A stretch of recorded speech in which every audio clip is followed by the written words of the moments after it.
Čau, draugi! Laiks nākamam konkursu jautājumam. Es šobrīd esmu... Kur es esmu? Neteikšu, kur es esmu. Jo tas jums būs pašiem jāpasaka. Bet parādīšu objektu, pie kā es esmu.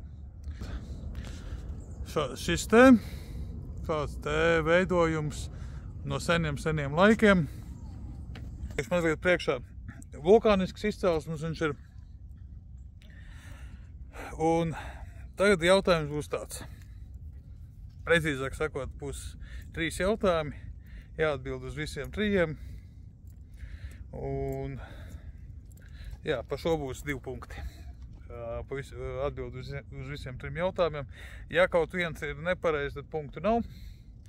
Tātad pirmais jautājums. Kādā štatā es esmu? Otrais jautājums.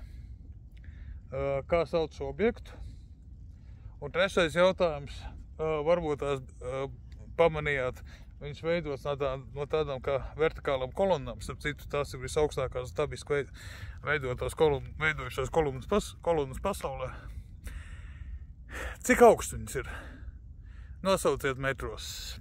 Nu, nobīdi, es teikšu tā, 5% es pieļaušu, bet vairāk ne.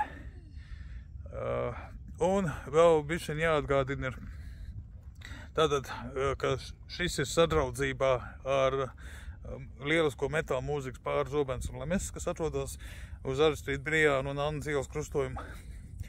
Ja, un atbildot uz jautājumiem ir iespēja tikt pie Aleņa. Un vēl viens atgādinājums, lai kvalificētos, ir jāatbild uz kvalifikācijas jautājumu, kurš ir minēts vienā no video.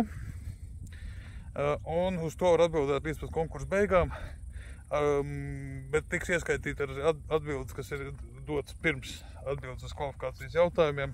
2. Tie ir obligāti. Jā, lai jums veicās, un jā, aizmirsu pateikt. Šeit es došu laiku atbildēji līdz konkursu beigām.